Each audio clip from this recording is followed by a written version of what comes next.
गोसो थोनायनि बाथ्रा जोंनि इयुन संसारनि गोसो थोनायनि बाथ्रा जोंनि इयुन संसारनि समायखिरा लाखानो आंखौ लागोन होननानै समायखिरा लाखानो आंखौ लागोन होननानै सान अखाफोरखौ नों साखि दोननानै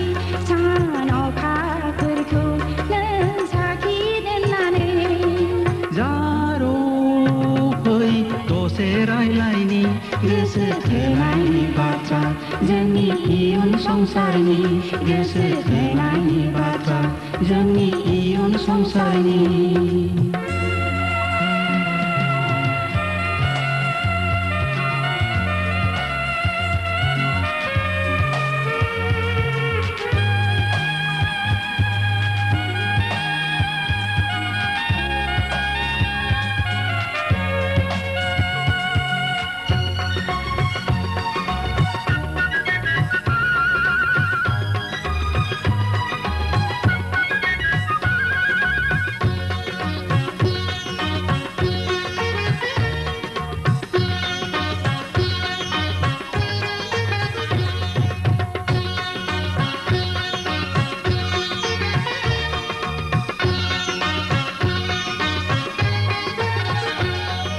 देरबोबाय लावबोबाय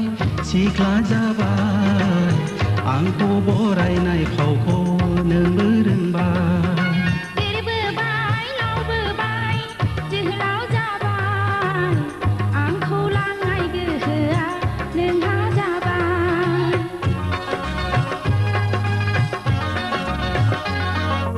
देरबोबाय लावबोबाय सिख्ला जाबाय आंखौ बरायनाय फावखौ नोंबो रोंबाय देरबोबाय लावबोबाय जोहोलाव जाबाय आंखौ लांनाय गोहोआ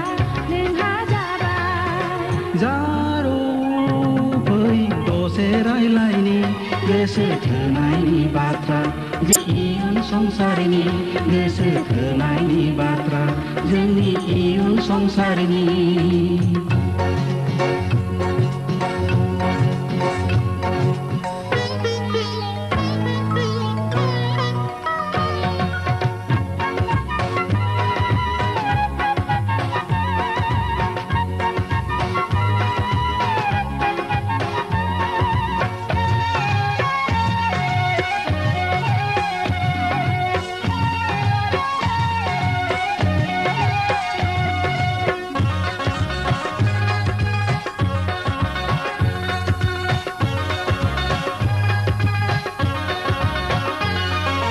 दैखाव दैमायावनो आंनि गाथोनावनो दैखाव दैमायावनो आंनि गाथोनावनो लामाखौ आन्दायना फैनो रायलायनो दान्दिसे बाथ्रा लामाखौ आन्दायना फैनो रायलायनो दान्दिसे बाथ्रा गोसोखौ खोन्थाथ'नो दा खालाम दावरा गोसोखौ खोन्थाथ'नो दा खालाम दावरा बरादाव थाबोला जागोन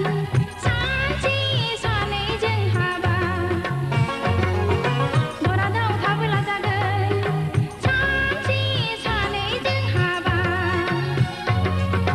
जारो फै दसे रायलायनि गोसो थोनायनि बाथ्रा जोंनि इयुन संसारनि गोसो थोनायनि बाथ्रा जोंनि इयुन संसारनि समायखिरा लाखानो आंखौ लागोन होननानै